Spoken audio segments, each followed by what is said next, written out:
Gensen Hane, El despertar del milenio, 7. Como el hijo más desagradecido del mundo. Es sumamente generoso de su parte, Eminencia. Tenía verdaderas ganas de probar uno de estos. Bien, los sacerdotes tenemos que estar al día. Antes del fin de semana valoraremos cuánto has avanzado en tus investigaciones. Y, como es natural, te aliento a que te quedes a la misa de mañana. Su santidad dirigirá los oficios matinales, y tú podrás reincorporarte al trabajo a partir del lunes. De Auchez ocupó una pequeña mesa en la cafetería y ordenó un té y un surtido de bollería. Cuando llegó la hermana Downsey vio por cómo se movía que no le apetecía en absoluto asistir a ese encuentro. De Auchez se puso en pie para darle la bienvenida. La monja se detuvo unos instantes junto a la mesa y apoyó las manos en el respaldo de una silla vacía. Agradezco mucho que haya querido entrevistarse conmigo, hermana Downsey, dijo de Auchez con la máxima amabilidad posible. Ella lo estudió con suspicacia unos instantes más y, luego, se sentó. De Auchez advirtió que, una vez tomada la decisión de quedarse, la actitud de la monja había pasado de la suspicacia a la indiferencia en cuestión de segundos. Pensó que debía de ser una táctica que había desarrollado como mecanismo de defensa, una especie de coraza que utilizaba cuando tenía que encontrarse cara a cara con personas de autoridad que estaban en franco desacuerdo con ella. Downsey apartó la silla de la mesa y se dejó caer en ella, al tiempo que miraba hacia un lado y evitaba los ojos de Auchez. Su lenguaje corporal resultaba tan rebelde que era más propio de una adolescente que de una monja benedictina y de Auchez tuvo que reprimir una sonrisa.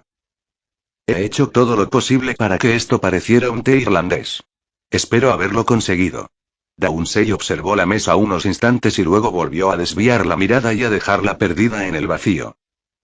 Muy considerado por su parte. De Auchez le sirvió una taza y luego volvió a hundirse en su asiento. Yo no soy su enemigo, ¿sabe? Downsey no respondió con palabras, pero se removió en su silla y volvió su cuerpo unos grados hacia él. Después, se concentró en la tarea de echar crema y azúcar a su té. Por teléfono me ha dicho que era importante. La monja tenía un agradable acento irlandés. Pero no creo que haya nada de lo que usted y 72 Hannah en El despertar del milenio yo debamos hablar. En la reunión que tuvimos con el Papa, usted dejó claro cuál era su postura y yo hice lo mismo con la mía. Lo sé. Lo que quiero es pedirle disculpas por haberme dejado llevar por las emociones. Ella le lanzó otra mirada suspicaz, pero no dijo nada. ¿Está enterada de la decisión del Papa? Sí. Él mismo me la ha comunicado. De Auchez se ruborizó al saberlo, pero no se alteró. ¿Y qué opina de ella? Preguntó. Downsey tenía la vista clavada en los bollos. Eligió 2 bizcochos, un croissant y tarta de limón y lo puso todo en el plato sin utilizar cubiertos. Entonces chupó el azúcar en polvo que se le había quedado en el pulgar. El Papa debería ratificar el mensaje de Santa Pelagia. Eso lo diferenciaría mucho de los católicos más viejos, pero me he acostumbrado a trabajar en el Vaticano y seguiré haciéndolo. La hermana Downsey dio un gran mordisco a la tarta de limón. En realidad, me ha sorprendido que usted no haya partido. Pensé que tendría que volver a su país y hacer una declaración, o algo parecido. ¿Ya lo he hecho? Replicó Downsey con la boca llena de crema amarilla. ¿En serio? Pues me lo he perdido, lo siento. La mirada de Downsey indicaba que no creía lo que el sacerdote había dicho. ¿Dónde puedo encontrar una copia de esa declaración? Padre, si quieres saber el desastre que ya he forjado, ¿por qué no me lo pregunta sin más rodeos? Downsey tomó grandes sorbos de té y empezó a desmenuzar el croissant. Muy bien, respondió de Auchez. Me gustaría saber cuál es el comunicado que ha hecho público. ¿Es válida la pregunta? Downsey se encogió de hombros como si no le importara en absoluto lo que pensara de Auchez. Antes de volar a Roma, asistí a una rueda de prensa y he mandado un email con un artículo para la lista de distribución de nuestra orden. Acaban de decirme que ya lo han recibido. Además, esta mañana también he concedido una entrevista telefónica al Catholic Digest. Con mucha premeditación, de Auchez tomó la taza de té y bebió despacio. Sí, el Catholic Digest. Eso lo ha irritado, ¿verdad? En absoluto. Es usted un mentiroso terrible. Downsey masticaba el croissant con un aire entre curioso y divertido. Auchet pensó que aquella expresión la transformaba y por primera vez vio cómo era esa monja. La hermana de Aunsei era una persona simple, no en el plano intelectual, sino en el emocional. Era como una niña brillante, voluntariosa, incapaz de recurrir a las dobleces o de inhibir nada. Una persona apasionada, compasiva, curiosa y que tenía los ojos muy abiertos. Si pisabas un insecto en su presencia, lo más probable era que respondiera como un niño de 5 años, con curiosidad biológica y tristeza por la crueldad de la vida repartidas a partes iguales. Aquella naturaleza infantil podía considerarse, como a buen seguro la había considerado el Papa, la 73 Hannah en el despertar del milenio, señal de estar favorecida por Dios. A Auchet le resultaba de lo más irritante. Normalmente, el Catholic Digest solo publica artículos aprobados por el Vaticano. Cierto. Yo creía que el Vaticano, de momento, se mantenía neutral. La experiencia de una monja en Santa Pelagia, así se titula el reportaje, dijo Daunsey tras encogerse de hombros. El Vaticano no niega ni confirma mi experiencia. Auchet no dijo nada. No se atrevía a abrir la boca. Neutral, sí. Si aparecía en el Catholic Digest lo leerían millones de devotas madres y abuelas católicas como si fuera la palabra de Dios. ¿Por qué está tan seguro de que en Santa Pelagia no ocurrió nada? Le preguntó Daunsey. Su tono de voz dejó de ser desafiante y despectivo para sonar, por una vez, interesado. ¿Y por qué no vio nada y cree que Dios tenía que haberle hablado también a usted si enviaba a nuestra Virgen a hacerlo? Está usted tan lejos de la verdad, hermana. No tiene ni idea de nada. Auchet se ruborizó, insólitamente molesto con el comentario de la monja. ¿Qué quiere decir con eso? Escuche, dijo Auchet, al tiempo que se inclinaba hacia adelante. En mi trabajo he investigado muchos casos, casos en los que todo el mundo creía que Dios o Satanás se habían manifestado. Y en cada uno de esos casos, ha quedado claro a todos los que tienen una visión sin prejuicios y un conocimiento rudimentario de psicología, que todas esas personas se habían dejado llevar por un estado de desvarío. Que interpretaban cualquier acontecimiento mundano como un presagio. Se posa un cuervo en la rama de un árbol y es una señal del demonio. Hay sangre en la yema de un huevo y es señal de que Satanás está en el poblado. Y cuando la gente cae presa del pánico le resulta muy fácil ver cosas o comportarse incluso de forma extraña. Lo cual se considera, a su vez, una prueba más de esa presencia. En un instante podemos caer en la involución y dejar de ser personas del mundo actual, de la era de la ciencia, y convertirnos en los campesinos supersticiosos de la Edad Media. Lo único que se necesita es encontrar el factor desencadenante idóneo. Yo no puedo hablar de sus casos, Auchet, pero eso no fue lo que me ocurrió a mí. El día que tuve el sueño no estaba histérica ni tenía miedo ni pensaba en otra cosa que no fuera el trabajo. Y en Santa Pelagia tampoco tuve miedo. Supe lo que sucedía. Era la Virgen. No tenía nada que ver conmigo, lo mismo que usted ahora mismo, que está sentado ahí y puede aparecer o desaparecer según mi voluntad. Auchet se recostó en el sillón y suspiró. Estaba claro que no se pondrían de acuerdo. Como usted diga. ¿Cuáles son, pues, sus planes? Mañana, después de la misa, volaré a Dublín. Se puso un bollo entero en la boca. Por suerte, era pequeño. ¿Y? 74 Hannah en el despertar del milenio. No sé. Respondió ella con la boca llena, al tiempo que se encogía de hombros. Todavía tengo muchos detalles de los que ocuparme. ¿Puedo preguntarle algo? La hermana de Daunsey puso los ojos en blanco y luego asintió. Antes de que ocurriera todo esto, ya sentía cierta curiosidad por usted. No lo tome como una crítica, pero, si tiene desacuerdos tan importantes con la Iglesia en cuestiones como el control de la natalidad y el papel de la mujer, ¿por qué sigue en ella? Porque he nacido católica, padre. En Irlanda hay millones de católicos. No voy a abandonar a los que creen que aún deben seguir el mandato de Roma y no voy a pedir disculpas por mis creencias. He decidido hacer de la Iglesia Católica algo de lo que pueda sentirme orgullosa e intento que represente lo que tiene que representar, por mí misma y por Irlanda. Ah, dijo Dauchet con poca convicción. ¿Puedo preguntarle algo? Por supuesto. ¿Por qué se hizo sacerdote si no cree en Dios? Dauchet tragó saliva por la tráquea y sufrió una tos convulsiva. Yo creo, en Dios. Como usted diga. replicó Downsey con un irritante aire de arrogancia. Se puso en pie, tomó el último bollo de su plato y otra ración de tarta de limón de la bandeja y se dispuso a marcharse. Ya nos veremos, padre. Me gustaría que estuviéramos en contacto. ¿Para poder espiarme? Lo haré de todos modos. ¿Tiene dirección de correo electrónico? Tras dudar unos instantes, la monja se la dio. Pero voy a estar muy ocupada y ni siquiera sé dónde estaré. Y con aquella frase de prevención, se alejó. Beauchet pensó. Estoy seguro de que va a estar muy ocupada. Nueva York. Y salió de la iglesia de Abed un par de minutos antes de que terminara el sermón, al mismo tiempo que los otros reporteros empezaban a desfilar hacia la puerta. Si antes del encuentro no sabían qué noticia estaban cubriendo, en esos momentos sus rostros tensos delataban que se habían hecho una idea perfecta de la noticia que se traían entre manos. La furgoneta del Times daba vueltas alrededor de la iglesia y Ille la pescó a una manzana de distancia. Hombre. ¿No es buena idea andar por aquí solo de noche? Se quejó Bucky, el chofer, cuando Ille entró en el vehículo. Habría pasado por delante de la iglesia dentro de un minuto. Cuando he visto que agarrabas el tirador de la puerta me has dado un susto de muerte. 75. Hannah Jensen, el despertar del milenio. No dispongo de un minuto, Bucky, amigo. Ille cogió el portátil del asiento trasero, cargó el procesador de textos y empezó a teclear, furioso. ¿A dónde vamos? Sigue dando vueltas alrededor de la iglesia, pero un poco más amplias, ¿de acuerdo?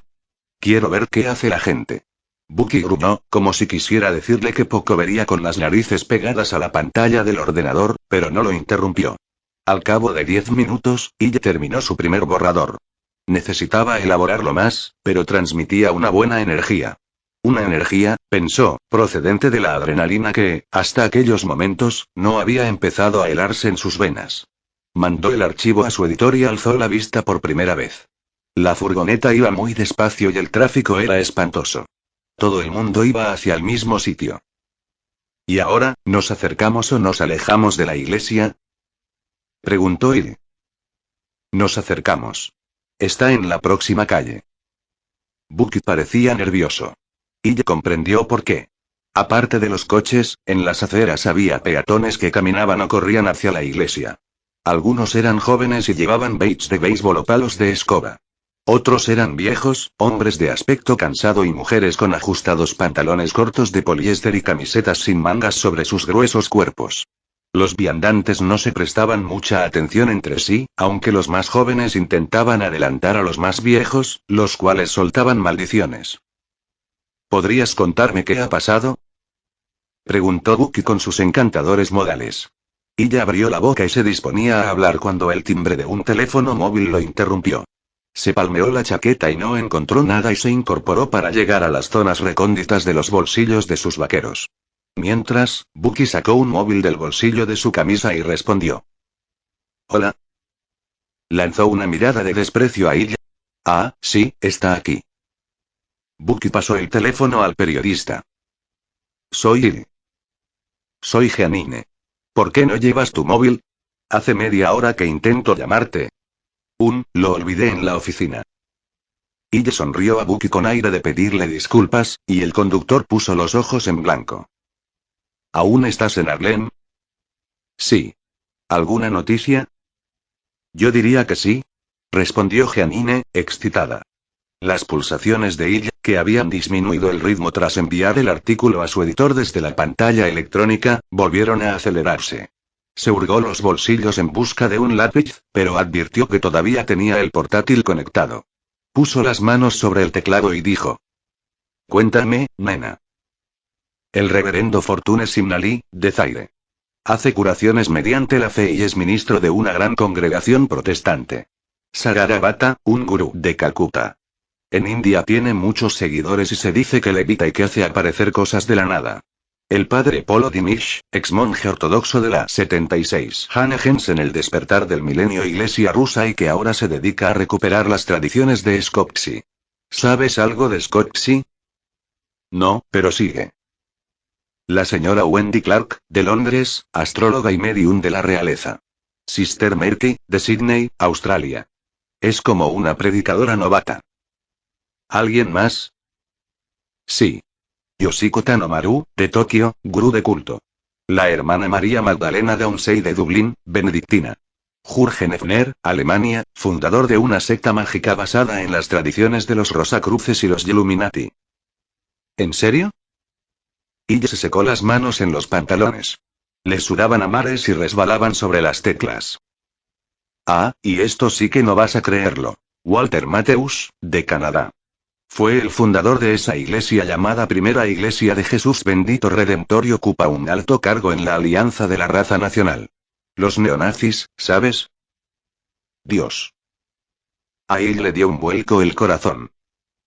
Exacto, dijo Jeanine. Wow. Mucha gente. ¿Cuántos en total, Jeanine? Llegaron a un cruce y ella vio la iglesia a 3 manzanas de distancia, hacia la izquierda. Una gran multitud se había congregado en la puerta. La gente llegaba casi hasta el cruce y, por el lado derecho, aparecía mucha más. Y los reunidos ganaban cada vez más fuerza. Algunos lloraban y gritaban y tenían convulsiones, pero la mayor parte se dedicaba a romper cosas y a alzar los brazos con gritos de rebeldía. Oye, tío, creo que no deberíamos. Bucky estaba asustado. A lo lejos sonaron sirenas, muchas sirenas. Alguien lanzó una piedra contra el lateral de la furgoneta. Y ya sabía que si el chofer o él hubieran sido blancos, todavía lo habrían tenido más jodido de lo que ya lo tenían dentro de aquel vehículo con el logotipo del periódico. Retrocede unas 10 manzanas, dijo Ill. Bucky se tranquilizó. ¿Qué? Dijo Ill, tras volver de nuevo al teléfono. 9, he dicho 9. Gritó Jeanine. Ill cerró los ojos y contó mentalmente. Ya conocía a 7. Sánchez, Stanton, Andrews, Giri, Abeer, Kratsky y Levy. Ahora había 9 más. Un total de 16. Creo que hay unos cuantos más, Jeanine. Sigue buscando. Y asegúrate de guardar todo lo que encuentres sobre el asunto, ya sean artículos de prensa, vídeos o lo que sea. Déjalo en mi despacio. Esta noche pasaré por ahí. Y yo seguía con la mirada fija en los acontecimientos de la calle. Aquí la gente se está volviendo loca, dijo. ¿De veras? Ve con cuidado. Ah, y también he encontrado más información sobre el padre de Auchez. Jeanine elevó el tono de voz para dejarse oír en medio de la creciente algarabía. ¿Qué es? Tal vez no tenga mucha importancia, pero... ¿Qué, Jeanine? 77. Hannah Jensen, El despertar del milenio. Cosas de cuando era niño. Recortes de prensa. Su padre y su abuela sostuvieron una fuerte batalla legal por su custodia. El padre alegó malos tratos psicológicos por parte de la abuela. El padre obtuvo la custodia y la abuela se suicidó. De Auchez tenía unos antecedentes familiares extraños para tratarse de un bien considerado sacerdote del Vaticano. En fin, dijo Ill. También te dejaré esa información en la mesa. Gracias. Y hazme un favor, ¿quieres? Asoma la cabeza por el despacho de Ralph y dile que, antes del cierre de la edición, tendré una versión mucho mejor de los hechos de la que ya le he enviado. Por descontado. Ille colgó el teléfono y en ese mismo instante otra piedra cayó contra la parte trasera de la furgoneta y rompió el cristal. Yo, así, no me divierto nada, gruñó Bucky. ¿Tienes la puerta cerrada por dentro? Ille bajó el seguro con el codo. Se habían alejado de nuevo de la iglesia, pero el tráfico seguía siendo lento, debido, sobre todo, a las ambulancias. Ille pensó que la policía cortaría las calles en cualquier momento. Aparca y nos acercaremos a pie, dijo. Tío, ¿estás como una cabra? Replicó Bucky al tiempo que pisaba los frenos. Vamos, será mejor que no sepan que somos los laméculos de los blancos.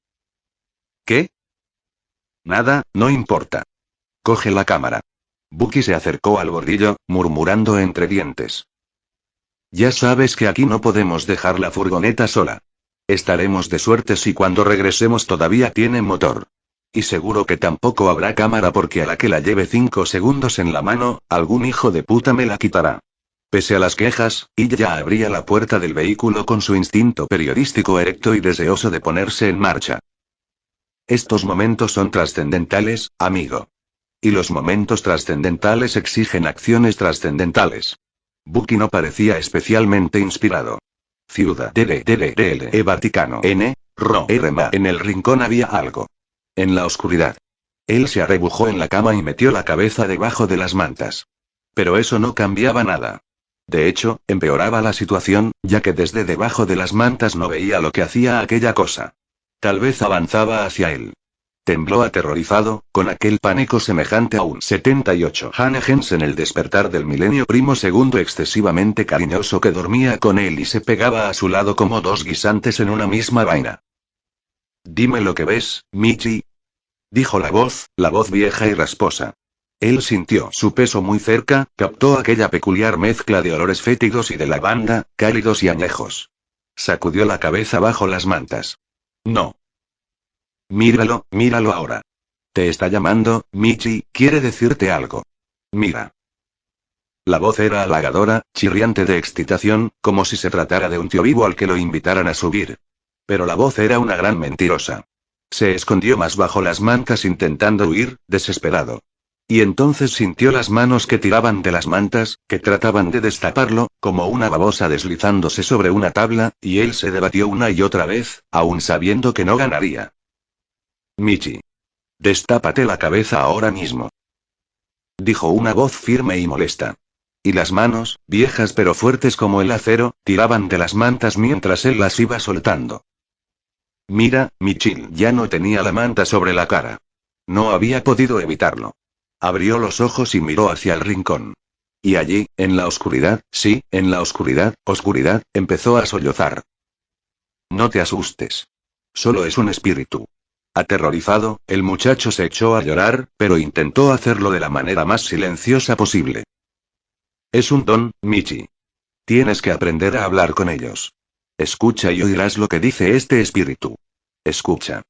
Y obediente, su mente captó palabras susurradas, palabras de los tebeos que poseía el chico de dos casas más abajo, palabras de las antiguas leyendas que contaba su abuela, las palabras de sus pesadillas. Eran, sobre todo, palabras acerca de la delicadeza y la dulzura de los muchachos. Abuela, por favor. Beauchet se sentó en la cama como movido por un resorte. La habitación estaba oscura, a excepción de la luz del pasillo que se colaba por debajo de la puerta. Sin embargo, distinguía un poco ese terrible rincón donde, de la nada, se formaban sombras negras y grises y las cosas tenían una naturaleza totalmente distinta de la que tenían mientras estaba despierto. Miró, sin parpadear, el rincón que estaba detrás de la cama. No se movió. Despacio, el corazón volvió a su ritmo normal y dejó de jadear. Ahí no hay nada, dijo en voz alta. Lo repitió 2 veces, cada vez más fuerte. No obtuvo respuesta. Alargó una mano temblorosa y encendió la lámpara de la mesilla de noche. Durante un momento, justo antes de que se encendiera la bombilla, le pareció que salía algo de debajo de la cama. Pero se hizo la luz y se desvaneció la oscuridad, junto con todo lo que traía consigo, en un momento de brillante racionalidad. Observó de nuevo el rincón y allí no había más que un escritorio, una silla y una papelera. Se levantó de la cama y se acercó a la pequeña zona de 79 Hanegens en el despertar del milenio, la habitación donde tenía su santuario. Colgada de la pared había una imagen de Cristo, un Cristo sonriente, no un Cristo sangrante, y debajo una mesita con media docena de velas y una alfombra ante ella. Beauchet encendió las velas y se arrodilló. ¿Cuánto tiempo había pasado desde la última vez que hizo eso? 2, 3 años. Juntó las manos y miró a Cristo. Ahí no hay nada, dijo. Cristo sonrió, como si le diera la razón. Y Beauchet empezó a recitar el mantra por primera vez en la que sería, sin lugar a dudas, una larga noche. Padre nuestro que estás en los cielos, 5 días 6 Ciudad DL Vaticano N, Ro M. La misa fue espléndida. Por más veces que asistiese a ella, Beauchet nunca se cansaría de su magnificencia, su gloria y la emoción que le provocaba. La Basílica de San Pedro era grande, con sus paredes de mármol y sus pasillos interminables, sus encumbradas bóvedas y la altísima cúpula bajo el colosal altar pontificio rodeado por las enormes estatuas de bronce de Bernini. Todo ello empequeñecía la oleada de seres humanos que se congregaban allí, como un reflejo de cómo Dios empequeñecía a las personas. No obstante, la oleada de seres humanos también era espléndida. Los cardenales lucían sus vestiduras de ceremonias color escarlata con encajes blancos. Los sacerdotes, solemnes sotanas negras cubiertas por albas blancas como la nieve, y el propio Papa iba de brillante oro y crema. La ceremonia estaba cargada de carácter ponderoso. El ritual, la vibración de todas esas voces que brotaban en respuesta, la magia sobrenatural del coro de niños. Cuando terminó, Beauchet se sintió lleno y satisfecho, como si saliera de un banquete, y decidió pasear bajo el luminoso cielo azul de la ciudad. Salió del Vaticano y se acercó al mercado dominical. La misa le había permitido librarse de todo lo que lo atormentaba, de las pesadillas, nuevas y viejas, y se había negado a cargar de nuevo con ellas. Muy pronto, al día siguiente, se pondría de nuevo en marcha. 80. Hanegens en el despertar del milenio a pocas manzanas de distancia se celebraba el ritual del domingo por la mañana. El mercado dominical duraba pocas horas en vez de prolongarse todo el día, como sucedía los días laborables, y en él había un aire perezoso, como de almuerzo al aire libre. Pan recién horneado y salchichón para el almuerzo, tal vez, o un cerdo asado para llevarse a casa para la cena, un ramo de flores envuelto en papel de periódico, un manojo de espárragos atados con un cordel. Los niños jugaban junto a los puestos de venta mientras que las madres, detrás de los carros, se quitaban las prendas elegantes que habían llevado en misa y se ponían pantalones cortos de algodón que dejaban al descubierto sus bronceadas piernas. Los más pequeños tiraban de ellas y gritaban, ansiosos por unirse a los demás. Incluso allí, la sequía mostraba su demacrado rostro. Los puestos de manzanas, en vez de estar llenos a rebosar, estaban medio vacíos. Y las manzanas no eran las robustas y brillantes frutas que Beauchet recordaba de su juventud, sino que se las veía cansadas, como si se quejaran de que hacía demasiado calor. Y realmente hacía mucho calor, incluso para ser el mes de agosto. El suave toque de una ligera brisa aliviaba un poco el agobio. Beauchet deseó haberse cambiado de ropa antes de salir. Tal vez habría podido pasar inadvertido en pantalón corto y camiseta ante sus colegas. Aquello sí que sería un lujo. Pero el sol le daba, como mínimo, en la cara, y pese a su interrumpida presencia, se descubrió empapándose de él con la alegría de un niño. Compró uvas negras a un viejo y un bocadillo de queso de brie unos cuantos puestos más abajo. Encontró un porche en el que sentarse y comió el pan y el queso y, luego, algunas uvas. Eran pequeñas y estaban un poco secas, pero Beauchet miró a su alrededor y contempló a la gente que disfrutaba de aquel día festivo. Ante él había una jovencita que vendía flores. Llevaba los cabellos gruesos, negros y brillantes recogidos en una cola de caballo, lo cual dejaba al descubierto un largo y hermoso cuello. Sus ojos eran infinitamente negros. La brisa alborotaba las hebras de cabello de su frente y ondulaba el vestido de algodón que llevaba como si fuera la vela de una embarcación. La chica vio que Beauchet la miraba y sonrió. Fue una sonrisa cálida, tímida y ruborizada.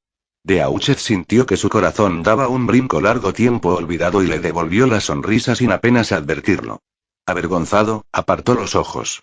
No servía de nada alimentar en una pobre chica una inclinación por los sacerdotes. Con aire ausente, se llevó otra uva a la boca. Y enseguida la escupió. Notó en la lengua un horrible sabor rancio, como a podrido, y sin pensar para nada en su dignidad, alzó la mano y escupió en ella repetidas veces hasta que no quedó en su boca ni el más leve rastro de aquella fruta amarga. Después examinó las uvas que tenía en la mano y vio que, en el racimo, varias tenían manchas negras de aspecto canceroso. Estaban podridas. Asqueado, tiró todas las que había comprado en la acera y se limpió las manos en los pantalones. Miró hacia el carro donde las había comprado, con la idea de ir a quejarse, cuando vio que en un carro más cercano había manzanas con 81 Hanegens en el despertar del milenio, manchas idénticas. Mientras las observaba asombrado, advirtió que, ante sus mismísimos ojos, se formaban manchas negras en manzanas que, ese momento, habían estado impolutas. Cada vez más alarmado, se fijó en los otros puestos del mercado y vio aparecer manchas, sí, las mismas manchas en mazorcas de maíz, y en un cesto de fresas cuyo vendedor las miraba fijamente y movía una mano sobre ellas como para ahuyentar a las moscas. Beauchet volvió a fijarse en la muchacha de las flores. Ella le dedicó una amplia sonrisa, y lo miró con timidez, los ojos entrecerrados y una inconfundible sensualidad. Y mientras Beauchet la miraba, empezó a formarse una mancha negra en la carne color caramelo de su cuello que se extendía como una quemadura en un trozo de película. El rostro del cura debió de traslucir su asombro porque la mirada de la chica cambió por completo de matiz y la vio incómoda y asustada. Un instante más tarde, un espasmo de dolor recorrió su cara y se llevó la mano al cuello. Sin embargo, Beauchet ya no miraba. Se había levantado y corría hacia el Vaticano. A sus espaldas sonaron los primeros gritos. Nueva York. Iglili. En algún rincón de la conciencia captaba que lo llamaban. Quizá no la primera vez, pero a la cuarta o la quinta los gritos lo distrajeron y lo molestaron. No veían que estaba ocupado. Estaba leyendo la prensa en Internet, es decir, lo que había publicado la competencia. Leía todos los reportajes y artículos relacionados con Santa Pelagia y casi había terminado. Lo que leía en el Los Angeles Times era ridículo. Ninguno de los otros periódicos trataba con seriedad lo sucedido en Santa Pelagia, y aunque algunos vinculaban esos hechos con el nombre de ciertos profetas, Abed y Stanton, sobre todo, y Andrews en Los Angeles Times, nadie los había mencionado juntos ni había hablado de unas implicaciones más amplias de ámbito internacional. Nadie, excepto Simon Hill. El periodista sonrió. No. En ningún lugar del mundo nadie había escrito nada parecido al artículo que el New York Times publicaba esa mañana. No era el titular del día, pero sí aparecía la noticia con varios párrafos en la primera página, seguida de media página más en la número 4. Había citado a 16 profetas y había resumido las posturas de cada uno de ellos ante lo sucedido. Se había pasado la noche sin dormir, junto con Jeanine, pero estaba muy desvelado. Visto desde esa perspectiva, con todos los profetas de Santa Pelagia juntos, aunque seguro que aún le faltaba alguno, su artículo daba que pensar. 82. Hannah en El despertar del milenio y en todo el país, aquel hermoso domingo por la mañana, los suscriptores del New York Times estarían leyendo el periódico. Dejarían las tazas de café en la mesa del desayuno y correrían hacia el televisor o la radio, con el diario en la mano, para sintonizar con la WWN y saber qué significaba todo aquello. Pero la WWN todavía no había dado la noticia y recibirían llamadas preguntando por qué. Seguían barajando nombres y el que más aparecía era el de Simón Hill. Por el amor de Dios. Ven aquí de inmediato. Aquella voz pertenecía a Ralph Beaumont, el redactor jefe, y sonaba alterada. Ella alzó los ojos y advirtió que todas las personas que estaban en la redacción ese domingo por la mañana, que no eran más de 10, se hallaban mirando por las ventanas que daban a la 43 oeste. Ella se puso en pie. ¡Oh, Dios mío! Exclamó Nancy. Ella oyó el sonido distante de un accidente de coche y corrió hacia la ventana. 4 pisos más abajo pasaba algo. Era domingo, temprano por la mañana, y el tráfico era denso aunque sin alcanzar los niveles de las horas punta. Había gente en las aceras, gente que hacía jogging, gente que disfrutaba de su paseo dominical, gente que iba a las distintas iglesias y turistas de fin de semana que recorrían la ciudad. Y, por supuesto, los inevitables indigentes generosamente distribuidos aquí y allá. Así era como habría tenido que verse, pero algo o alguien había alterado una imagen que, de otro modo, hubiese sido por completo normal. Unos coches hacían sonar las bocinas a unos conductores que se habían detenido sin motivo aparente. 3 o 4 vehículos se subían a la acera para intentar saltarse la retención. No estaba claro hacia dónde iban esos coches, pero era evidente que no les gustaba estar donde estaban. Y vio que un conductor abandonaba su Volkswagen Jetta y corría por la calle, al tiempo que daba manotazos en el aire como si se abanicara mientras huía. Y no era el único. Los Q, Hane, El despertar del milenio, 8. Habían salido a correr, lo hacían más motivados que nunca, aunque también lo hacían los que se habían puesto sus mejores galas de domingo para ir a la iglesia. Algunos se metían en edificios abiertos, otros bajaban las escaleras del metro, otros intentaban colarse en taxis ya ocupados y otros simplemente corrían. Al otro lado de la calle, en la planta baja, había una panadería que ella conocía muy bien, y la gente abarrotaba la tienda. El propietario se hallaba en la puerta e intentaba cerrarla, pero la gente no dejaba de empujar hacia adentro. Cada vez que la puerta se abría, ella veía los rostros del interior, contraídos de dolor. Gritaban. Detrás de ella empezaron a sonar teléfonos, todos a la vez y de manera incesante. ¿Qué pasa? Preguntó ella, sin dirigirse a nadie en particular. Míralos. Gritó Ralph, con las mejillas encendidas de excitación. Y entonces ella vio a un adolescente, un pan con los cabellos teñidos de verde. Se había detenido en medio de la acera y miraba cómo corría la gente. De repente, se quitó la chaqueta de cuero y apareció una camiseta que hacía juego con el cabello. Alzó sus delgados brazos hacia el cielo con gesto de desafío y los puños cerrados.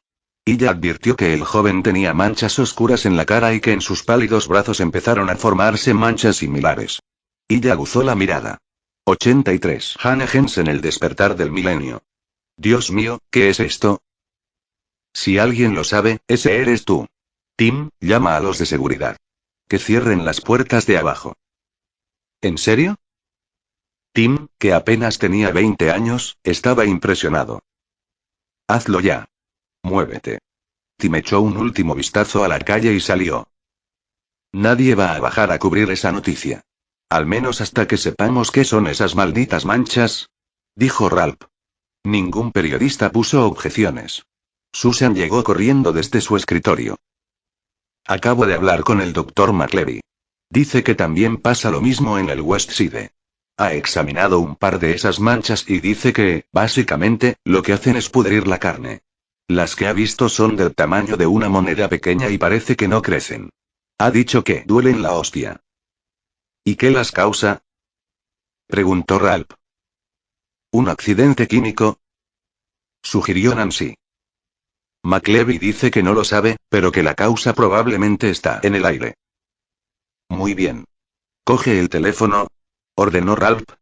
Llama a la Universidad Johns Hopkins. McLevy es un buen escritor, pero no apostaría mis huevos por sus conocimientos de medicina. De acuerdo. Susan se dirigió a su mesa. Los demás, al teléfono. Si alguno terminaba ahora su turno, lo siento mucho. Esto es una prioridad número 1.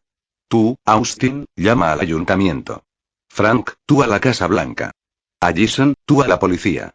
Los demás, llamad a nuestras redacciones regionales. Que llamen a casa a todos los que no estén en las redacciones y que se presenten en ellas. Quiero saber si esto está ocurriendo en otros sitios aparte de en la Gran Manzana y qué hace la gente al respecto. ¿Y por qué tendría que ocurrir en otros sitios? Preguntó Nancy, confundida. Ralph no se molestó en contestar. Se limitó a asignarle una tarea. Llama al encargado de mantenimiento y pregúntale si tenemos algún dispositivo de recirculación del aire. Él ya sabrá de lo que hablo. Nancy también entendió a qué se refería, porque abrió los ojos como platos y corrió como si su vida dependiera de ello. Frank, dile a Susan que pregunte a los médicos si también se propaga en los espacios cerrados y que procure que le den una lista de consejos de emergencia sobre qué debe y qué no debe hacerse. Abajo, las calles alcanzaban una extraña forma de estabilización. Casi todos los peatones habían encontrado refugio. Se veían muchas caras asomadas a las ventanas de las plantas bajas. Más conductores habían abandonado los vehículos y se habían metido en los edificios, mientras que otros habían subido las ventanillas y hacían sonar el claxon de manera frenética para tratar de seguir avanzando. La puerta de la panadería se había cerrado definitivamente, pero muchas de las personas que estaban dentro se examinaban las extremidades y lo que veían no les gustaba nada. 84. Hannah Jensen. El despertar del milenio y se dispuso a volver a su escritorio. Se moría de ganas de llamar a Stanton o a Beth. Sabía lo que Ralph estaba pensando. Él pensaba lo mismo. Y ven a mi despacho inmediatamente. Le gritó Ralph. El periodista se volvió sobre sus talones y siguió obediente a su jefe. Cuéntame, le dijo Ralph, tan pronto como hubo cerrado la puerta. ¡Wow! Dijo ella, que no sabía por dónde empezar. Pues tendrás que decirme algo más que eso, hijo. No puedo creerlo. Aunque lo que ocurría en la calle lo aterrorizaba, el estado en que se encontraba ella, al menos por el momento, se parecía más a la excitación del tipo al que le ha tocado el gordo de la lotería y le cuesta hacerse a la idea de ello. Sé que debes de estar absolutamente orgulloso de tu reportaje, pero ¿sabes lo que va a ocurrir aquí, en este mismísimo edificio, cuando la gente empiece a relacionar lo que sucede en las calles con la profecía de las llagas de la que hablas en tu artículo? Van a caer sobre nosotros como moscas sobre mierda de burro. ¿Y por eso has ordenado cerrar las puertas? Sí, joder. Y empezarán a llamar para pedir explicaciones más detalladas, de modo que no tenemos mucho tiempo. Ahora mismo tal vez seas la única persona de esta ciudad que puede responder a las preguntas que haga la gente. Y esas preguntas, este asunto, es lo único que interesará en las próximas 48 horas o tal vez más, si conseguimos mantener cierta intriga. Yo no diría que soy tan importante, replicó ella, aunque no pudo reprimir una sonrisa. No, no lo eres. Todo esto es una bobada y yo lo sé, y será mejor que tú también lo sepas. Lo más probable es que no sepas nada más sobre todo este asunto que lo que ya has publicado, pero eso los lectores no lo saben. Y lo mejor será que obtengas informaciones nuevas para que no piensen que no sabes más. Estoy en ello, dijo Yi con vehemencia. Es lo mejor que puedes hacer. Desde hace 5 minutos tienes detrás de ti a unos 2000 periodistas, incluidos los peces gordos de las grandes cadenas de televisión, por lo que si quieres seguir mandando en la carrera, será mejor que empieces a correr ahora mismo. De acuerdo. Yi se puso en pie. Todavía no he terminado, comentó Ralph. Yi se volvió a sentar. Ralph era un astuto tejano con unas dimensiones que confirmaban el tópico de que en Texas todo es grande. Ella sabía que Beaumont había obtenido su codiciado cargo gracias a sus ejemplares artimañas periodísticas y no, como afirmaban los quejicas del diario, porque su apellido fuera uno de los grandes en el mundo del petróleo. Ella sentía demasiado respeto por Beaumont como para no hacerle caso, por más que en esos momentos se sintiera como el gato que se come al canario. Ralph lo miró pensativo. Pulsó el botón de su intercomunicador para hablar con la redacción. Respondió Susan. ¿Dónde está ocurriendo lo mismo? 85 Hannahens en el despertar del milenio. En todos los Estados Unidos, eso dicen todas las sucursales con las que he podido hablar hasta ahora. Espera. Susan pulsó el botón de su intercomunicador y oyó los comentarios de la sala de redacción. Ralph quiere saber dónde está ocurriendo. En Múnich y en Berlín. En Oriente Medio, dicen en Haifa. Rusia Occidental también se ve afectada. Sigo comprobando. Y las voces fueron cantando nombres. Londres, París, Pekín, Calcuta, Tokio, Johannesburgo, México DF, Hong Kong, Jerusalén. Afirmativo en todas las ciudades. Cuando terminaron, todos los ocupantes de la sala callaron, pasmados, y lo mismo hicieron Ralph Beaumont y Simone. Buen trabajo. Seguid. Les dijo Ralph. Pulsó el botón para desconectar. Dios. Exclamó, con una extraña excitación en los ojos. Yo no creo que... dijo ella, con aire de culpabilidad. La satisfacción por haber sido el primero en divulgar las supuestas profecías de Santa Pelagia se desvanecía por instantes al advertir la magnitud que adquiría el problema. En su lugar aparecía una sombra mucho más oscura. Dios mío, ¿qué es esto? No pierdas los nervios por mi culpa, y todo puede ser pura coincidencia y no tener nada que ver con tu reportaje de Santa Pelagia. Es probable que no guarde ninguna relación, pero, por si acaso, voy a poner tu reportaje en alerta roja. Tienes tu equipo, puedes ocupar la segunda sala de conferencias para trabajar en ella y gastar todo lo que quieras del presupuesto que tenemos para viajes. Pide lo que quieras y lo tendrás, pero yo quiero que el Times siga liderando esta noticia. ¿Estás preparado para hacerlo? Sí, señor. Bien. Ella se disponía a ponerse en pie cuando se abrió la puerta sin que nadie hubiera llamado previamente. Por ella asomó la cara pálida azulada de Susan. ¿Qué pasa? Preguntó Ralph, alarmado. ¿También afecta a los animales, Ralph? Dijo ella, con el rostro tenso de pánico. Y a las plantas. Ambos la miraron sin decir nada. ¿Afecta a los alimentos, Ralph? Prosiguió Susan. A la comida. Ginette R. Suiza. ¿Qué? Rugió Fielding, mirando a todo el mundo como si estuviera a punto de ejecutar al general Brandt por ser un bromista tan inoportuno y un mentiroso tan descarado. Brandt no soportaba tener que repetir lo que había dicho, pero lo hizo. 86 Hannahens en el despertar del milenio. Afecta a nuestras cosechas, señor presidente, las está pudriendo en los mismísimos campos. ¿Y cómo demonios puede hacerlo? Cole pensó que lo que Fielding quería decir era: ¿quién le ha dado permiso para hacerlo? Cole miró las calles de Ginebra desde la ventana abierta. Nunca había visto vaciarse tan deprisa una sala como cuando había llegado la noticia de las llagas a la cumbre de las Naciones Unidas. Todos los delegados habían corrido a la sala de prensa de sus países respectivos, desesperados por llamar por teléfono y averiguar lo que estaba pasando en sus lugares de origen. Nadie había lamentado la interrupción de la larga digresión del primer ministro Billingsworth, que había hablado de la buena voluntad y la confianza y de lo desaconsejable que era convertir todo el planeta en un estado policial. «Estamos en agosto», dijo el general Brandt. «Sé perfectamente bien en qué mes estamos. Lo que quiero decir es que estamos en el período álgido que precede a las cosechas otoñales, señor presidente.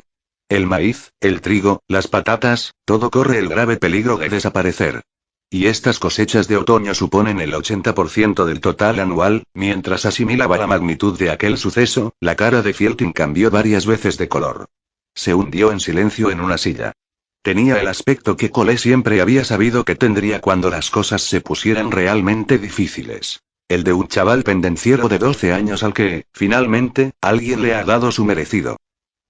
¿Quién ha hecho esto? Preguntó Fielding, con amargura. El general Brandt inclinó la barbilla ligeramente como para defender su honor. Lo hacía siempre que tenía que reconocer su ignorancia. No lo sabemos, señor presidente. Los científicos dicen que se trata de una bacteria propagada por esporas. Nunca habían visto nada parecido. Pues alguien ha tenido que hacerlo. ¿No habrá sido el cabronazo de Lee? Improbable.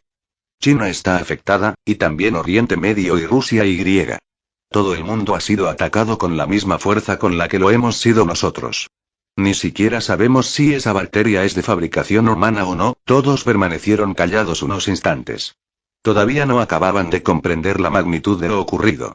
Cole empezaba a hacerlo y, con un tono sombrío y preocupado, dijo: Señor presidente, sé que esta noticia nos ha dejado desolados, pero me gustaría hacerle una sugerencia. Diga, Cole. El origen de esta toxina puede investigarse más tarde. Ahora mismo, lo más importante es que nos centremos en las cosechas. ¿Y qué es lo que quiere sugerirnos? Preguntó Grant en tono de burla. Si esas esporas se propagan por el aire, lo más probable es que no puedan atravesar un filtro como, por ejemplo, un plástico o una lancia. Podríamos construir rápidamente refugios para las cosechas.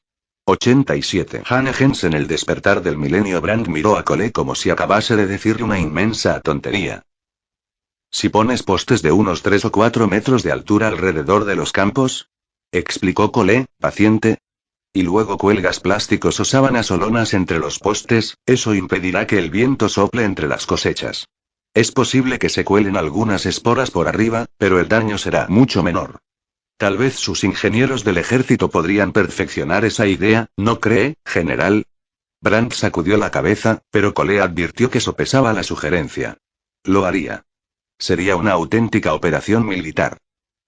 ¿Hay millones de hectáreas de campos de cultivo? Dijo Brandt, con tono vacilante. Exacto. Sugiero que hagamos público un comunicado de emergencia en todas las emisoras de radio de Estados Unidos en el que se den instrucciones de cómo construir refugios con postes y lonas a todos los agricultores y civiles que vivan cerca de campos de cultivo. Al mismo tiempo, podríamos movilizar al ejército, incluida la Guardia Nacional, para que coordine la construcción de refugios. Seguro que cuentan con mejor material. Brandt calló unos instantes y reflexionó. ¿Es muy improbable que podamos salvarlo todo, señor presidente? Presionó Cole. Pero si queremos hacer algún bien, el tiempo es el factor más vital. Bien. Adelante, Brandt. Hágalo. Dijo Fielding. Había recuperado la energía y la dignidad como quien recoge los pantalones del suelo y se los sube rápidamente. El general se puso en pie y salió de la sala a toda prisa. Buena sugerencia, Cole, dijo el presidente, al tiempo que le dedicaba una sonrisa, como si le estuviera concediendo una medalla del Congreso. La brisa movió los cabellos plateados del presidente y Cole vio que justo debajo del ojo izquierdo de Fielding aparecía un pequeño punto negro. ¿Lo único que quiero es que sirva de ayuda?, dijo Cole, al tiempo que le devolvía la sonrisa y veía cómo crecía la mancha. En algún en el lugar GRR sobre BEORI en el vuelo de Roma a Delhi del domingo hubo numerosas cancelaciones. Beauchet consiguió billetes sin demasiadas dificultades. En el avión, sentados junto a él había dos ejecutivos italianos y ambos tenían las dolorosas y descoloridas manchas. Discutían la teoría de que las llagas eran un mero accidente bioquímico y que la historia del fin del mundo era solo una patraña del gobierno. Cerca se sentaba una abuela eslava que tenía el aspecto de ser la primera vez que subía a un avión en su vida. Vestía de negro y rezaba con un crucifijo en las manos. Iba a algún sitio a toda prisa, volvía, tal vez, a su tierra natal para pasar allí los últimos días de vida que le quedaban al 88 Hannegens en el despertar del milenio planeta. O quizás iba a reunirse con uno de los profetas. A bordo, todo el mundo se veía un poco más nervioso de lo habitual en los vuelos internacionales cuando el avión entraba en una turbulencia, por pequeña que fuera. Beauchev no tenía estómago para las turbulencias. Sacó de su portafolios el libro de Kratsky, el profeta ruso, y empezó a hojearlo, tan interesado en evitar las conversaciones con sus vecinos de asiento como en sumergirse en la lectura. Se sintió atraído al instante. Kratsky afirmaba que ciertas propiedades del holograma explicarían misterios antiquísimos acerca de nuestro cerebro, de nuestro cuerpo e incluso de la realidad física. Un holograma se construye utilizando un rayo láser dividido que apunta al objeto del que uno quiere hacer el holograma, como, por ejemplo, una manzana. La luz del láser y la luz reflejada en la manzana pasan a través de una película sin revelar y se hace una placa holográfica de la diferencia entre las formas de las dos ondas. En otras palabras, un holograma láser es una forma de interferencia lumínica. A simple vista, la placa holográfica se ve como un manojo de borrones ondulados y no se parece en absoluto a una manzana. Sin embargo, cuando se dirige otro rayo láser a la placa, se proyecta una manzana tridimensional. Kratsky sugería que nuestro cerebro también funciona así. Los objetos de la vida cotidiana, como las sillas y las mesas, están formados por miles de millones de partículas cuánticas de energía pura, pero los científicos no han comprendido nunca cómo se organizan estas partículas. Tal vez las frecuencias de energía se organizan como patrones de interferencia. Es nuestro cerebro el que interpreta automáticamente los patrones y hace las veces de láser, y eso nos permite ver una silla o una mesa. El hecho de que se hubiera demostrado que los otros sentidos, el oído, el gusto, el olfato y el tacto, funcionaban como analizadores de frecuencias daba más peso a su teoría. Muchas propiedades inexplicadas de nuestro cerebro coinciden con el modelo holográfico. Cuando los científicos intentaron localizar la ubicación de la memoria en el cerebro, descubrieron que los recuerdos no tienen ubicación. No residen en ninguna célula concreta, sino que parecen estar presentes en todo el cerebro. Del mismo modo, si rompes una placa holográfica en 100 trozos, cada uno de ellos seguirá proyectando una manzana completa. Cada trozo de patrón de interferencia holográfica contiene la información de la totalidad. Igual que nuestro cerebro. Igual que nuestro mismísimo ADN, un hecho que es la base de la clonación. La teoría resolvía también algunos misterios de la física cuántica, como por qué un electrón cambia de forma y deja de ser una onda o una frecuencia, que son la base del patrón de interferencia, para convertirse en un sólido, que es como el cerebro lo interpreta, basándose en si está siendo observado o no por un científico. Kratsky, sin embargo, trascendía el análisis científico. Pensaba que el modelo holográfico explicaba los fenómenos paranormales. Si el mundo de la materia estaba formado por frecuencias de energía organizadas como patrones de interferencia y si la mente subconsciente era capaz de leerlas, ¿no era probable también que pudiera alterarlas? De ser así, se explicarían. 89. Hanne Jensen. El despertar del milenio. Los casos de cuerpos curados de manera espontánea mediante la fe, y de las personas que levantaban objetos muy pesados en momentos de crisis, o la telequinesia, los estigmas y otros acontecimientos físicamente imposibles. Y si todo aquello estaba a punto de probarse, como Kratsky creía, que nuevos caminos de intersección se abrirían entre lo sobrenatural, lo religioso y la ciencia. Olvidémonos de la clonación. La tecnología del futuro tal vez permitiría a los humanos alterar el tejido físico de la realidad simplemente modificando los patrones de interferencia de la materia. Beauchev sintió un escalofrío, y una extraña idea surgió en su mente. Si estábamos a punto de quitarle el velo al rostro de Dios, quizás a él no le gustaba. Tal vez habíamos comido con demasiada frecuencia del árbol del conocimiento y precisamente por eso, apartó ese pensamiento de su mente y metió el libro en la bolsa del asiento delantero, como si quisiera archivar para siempre aquel tema. Fue presa de la ira. Si era Dios quien realmente hacía aquello, Beauchev se sentiría decepcionado por completo. Pero no era Dios quien lo hacía, y él se obligó a hacer un fardo de aquel pensamiento y mandarlo muy lejos en su mente. Lo que lo había agitado eran las llagas. Para ser sincero, no había contado con la posibilidad de que se produjeran, ni en el más remoto rincón de su sisí. La materialización de las llagas le había producido tal presión en el pecho que le resultaba difícil decidir dónde buscar alivio. Había cambiado la premura de todo, de la necesidad de desautorizar y, paradójicamente, la necesidad de creer. Así pues, se limitaba a hacer lo que el cardenal Donnelly le había dicho que hiciera. Llevar adelante la misión que el Papa le había encomendado. Y, de hecho, Beauchev había decidido ponerse en marcha enseguida. El cura suspiró y sacó por enésima vez del bolsillo el artículo de Simón Hill aparecido en el Times. El reportaje había aparecido ya, siempre firmado por Hill, en la sección de internacional de muchos diarios del mundo, pero el que Deutsche tenía era el original, tomado directamente de la web del New York Times. Hill había encontrado más profetas de Santa Pelagia, como él los llamaba, bastantes más, aunque al parecer todavía no sabía nada de Will Puma. Hill había leído los comunicados públicos de todos ellos y había hecho un resumen de cómo definían las reglas del juego cada uno. El propio Kratsky, por ejemplo, tenía la misión de reunir a todos los artistas e intelectuales de Rusia y llevarlos a Siberia para esperar el inminente apocalipsis. Con cada uno sucedía lo mismo. Algunos iban a quedarse quietos, otros iban a dirigirse a lugares remotos del planeta, otros a ciudades, pero todos ellos llamaban a la gente a que se les uniera. Era probable que mucha gente lo hiciera, sobre todo en aquellos momentos en los que la profecía de las llagas se había cumplido ya. ¿Y qué iba a pasar? Deutsche no lo sabía. Tal vez lo descubriría en India. Había elegido India porque allí había dos de ellos. Sararabata, en Calcuta, y Disamagiri, un yogi hindú, en Allahabad. Y había otra razón por la que había elegido empezar por India. Se trataba de un email que le había reenviado Donnelley. Era del padre Anley, de Goa, India. El cuerpo 90 Hannah en el despertar del milenio de San Francisco Javier, incorrupto desde hacía cientos de años, había empezado a descomponerse. 6 Día 7 Goughea. Inkeneia. Bela Goa seguía siendo la misma ciudad que en el siglo XVI, cuando la población superaba en número la de Londres o París y era llamada la Roma de Oriente por su encanto seductor.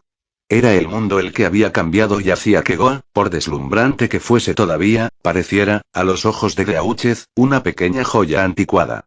Entre palacios dorados y recargados templos indios se alzaba la catedral y, en el interior del complejo, se hallaba la Basílica de Bom Jesús, con su interior de maderas talladas con devoción y ligeramente exóticas. Allí se exponía el cuerpo de San Francisco Javier.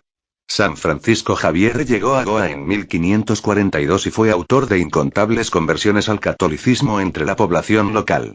Fue uno de esos hombres que dedicó su vida y su energía a quebrar la voluntad de quienes seguían sistemas de creencias diferentes del suyo, a moldear sus mentes a su propia imagen, y alcanzó un gran éxito en su misión. Sin embargo, la presencia del templo de Sri Mahesh en las proximidades demostraba que este éxito había tenido sus límites. En esta ocasión, había muy pocas personas en las calles de Bela Goa y las que circulaban lo hacían envueltas en velos y se desplazaban de un lugar a otro con paso presuroso, como si el aire estuviera muy emponzoñado. Deutsche apreció que algunos ojos negros lo observaban tras el grueso algodón oscuro y le chocó lo afortunado que había sido al haberse librado de las llagas. Gracias a Dios, no había estado el tiempo suficiente al aire libre en Roma y las esporas habían desaparecido ya casi por completo. Llegó a la catedral y descubrió que en el santuario hacía mucho calor, pues todas las ventanas estaban cerradas. En los bancos solo había unos cuantos ancianos que rezaban en silencio. Deutsche experimentó un regusto de decepción. ¿Por qué había acudido allí? ¿Esperaba encontrar, qué? ¿Histeria? ¿Terror? Algo respecto al cuerpo, sí, había esperado encontrar algo más. Entró por la puerta auxiliar y cruzó la basílica. La calurosa capilla menor también estaba poco concurrida. El sepulcro de San Francisco Javier era uno de esos anticuados que a Deutsche le resultaban fascinantes y repulsivos a la vez. La urna de cristal permitía una fácil visión del cadáver, amortajado con finas ropas. Un ataúd 91 Hannah en el despertar del milenio de plata y piedras preciosas rodeaba la urna, y el sepulcro externo de piedra reforzaba aún más el efecto. Recostado en un banco próximo a la tumba había un anciano sacerdote. Allí sentado, contemplaba el cuerpo. Deutsche se acercó al ataúd y observó tras la urna de cristal el objeto de la atención del anciano. Los cuerpos de santos que había visto hasta entonces solían tener aspecto de estar momificados, aunque los había muy bien conservados gracias, al menos en parte, a las ceras y los maquillajes. Aquel, en concreto, se estaba desintegrando. Junto a las mangas doradas, donde antes había una mano, quedaba un muñón grisáceo con una larga falange que aún sobresalía. Mientras Deutsche miraba, el rostro de la reliquia, que ya se desmoronaba, lo hizo un poco más. Uno de los globos oculares se hundió en la órbita y desapareció. Deutsche murmuró una interjección involuntaria de sorpresa y desagrado. El sacerdote alzó la mirada. ¿Quién es usted? El hombre tenía el rostro cubierto de llagas negras. Soy el padre de Auchez, del Vaticano. ¿Es usted el padre Anley? Sí. No pensaba que mandarían a alguien tan pronto para esto. Sin duda, hay cosas más importantes ahora mismo. El sacerdote contempló el cuerpo con tristeza. Más importantes que un viejo santo cuyas reliquias se convierten en polvo. Digamos que estaba por esta zona Y. No hemos abierto el ataúd desde enero. Anley lo dijo casi a la defensiva. Lo abrimos una vez al año para limpiarlo. Desde entonces, nadie ha vuelto a tocarlo. De Auchez tomó asiento junto al hombre. Cuando empezó a... El sábado. ¿Sucedía algo más ese día? El padre Anley asintió. Oíamos rumores. Sobre Santa Pelagia. Sobre los profetas. ¿Qué rumores? Fue el jueves, creo. Acudió gente a la iglesia, inquieta, ansiosa por saber si lo que se contaba era cierto. Ni el padre Paván ni yo habíamos recibido ninguna información del Vaticano, ni sabíamos nada sobre Santa Pelagia, y así lo expusimos. Pero no dejaban de venir a preguntar. Oían historias en boca de otros y tenían miedo. Hasta ayer, la iglesia estuvo llena. De noche y de día, todos rezaban y lloraban, vaya escena, no sabíamos qué decirles. Esperábamos que el Vaticano diera alguna explicación, pero el Papa solo ha dicho que el tema está bajo investigación. Oí. Entonces, el cuerpo empezó a descomponerse y todo el mundo pudo verlo. ¿Qué iba a hacer yo? ¿Ocultarlo? Aún habría sido peor. Y cuando el cuerpo empezó a descomponerse, la gente se inquietó aún más. Ya sabe que durante mucho tiempo se ha dicho que cuando el cuerpo de San Francisco Javier empezara a descomponerse, 92 Hanegens en el despertar del milenio. Ya sé, dijo de Auchez, será el fin del mundo. A lo largo y ancho del planeta, diversas reliquias católicas compartían tal simbología. ¿Cuándo notó por primera vez el cambio en el cuerpo? Como le he dicho, fue el sábado por la noche, durante la misa de medianoche. Había 300 personas, tal vez, apretadas aquí dentro. Llevaban todo el día susurrando. Velad el cuerpo. Conocían la profecía y querían estar en la capilla para observar lo que sucedía. Y, hacia medianoche, el cuerpo incorrupto empezó a descomponerse. ¿Y en ese momento no había nadie afectado por las llagas? No. Empezaron a aparecer el domingo, a últimas horas de la tarde. ¿Dónde está la gente ahora? El padre Anley bajó la mirada, avergonzado. ¿Que a dónde ha ido? Están todos con sus profetas. Sagarabata o ese yo y de allá. Incluso los que yo creía auténticos. Exhaló el suspiro de quien ha fracasado en el trabajo de su vida. Dijeron que Dios ha enviado 2 profetas a India y que ninguno era cristiano, así que, ¿qué iban a hacer? La mayoría ha acudido al yogi, creo. Ese Sagarabata, hay quien desconfía de su magia.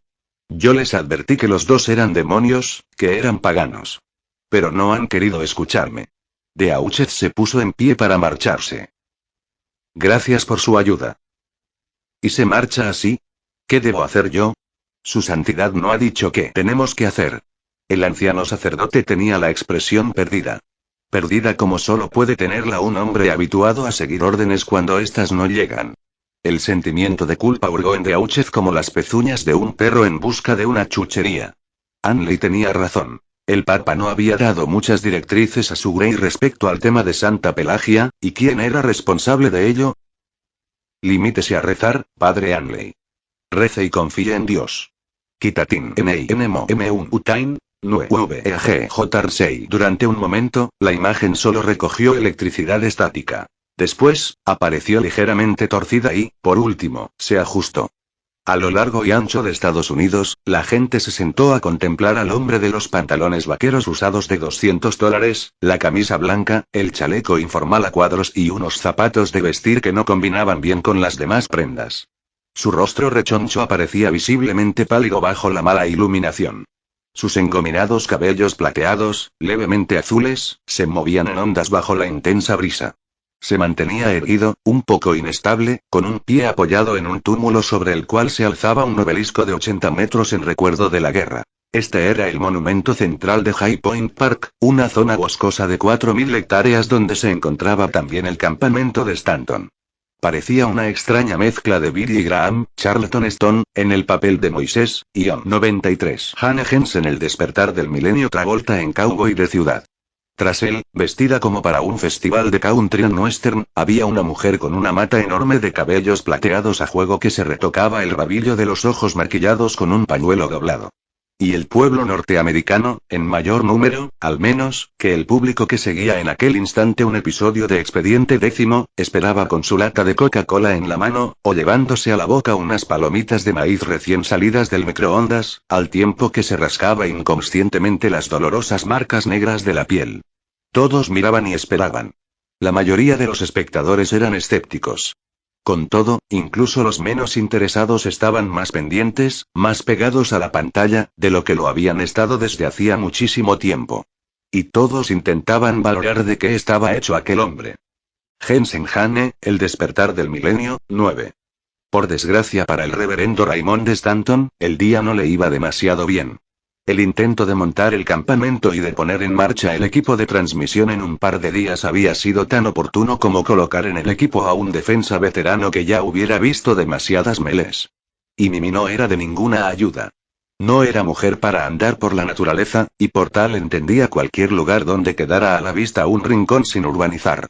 Hacía un par de horas, Stanton había enviado a Sarah, a quien necesitaba desesperadamente a su lado en aquel momento, hasta Port Jervis para que comprase una caravana. Minnie siempre había fruncido la nariz a sus propuestas en ese sentido y argumentaba que eran vulgares. Su idea de viajar era un buen hotel de 4 estrellas y de confianza. Sin embargo, tras disfrutar del primer atisbo de la vida al aire libre, había cambiado de opinión. ¿Y la gente?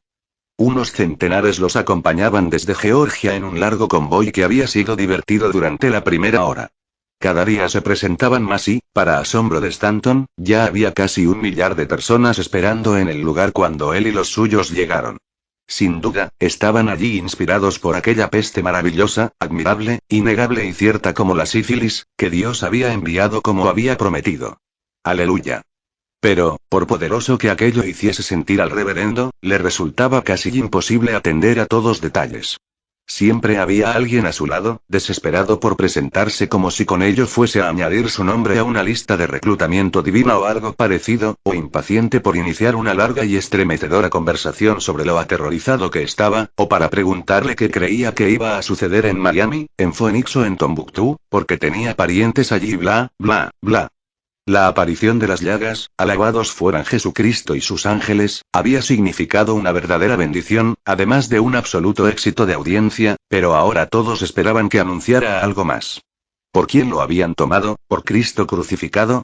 Y Mimi también tenía problemas para conservar la calma y mantener cuidados el peinado, el maquillaje y la indumentaria las 24 horas del día.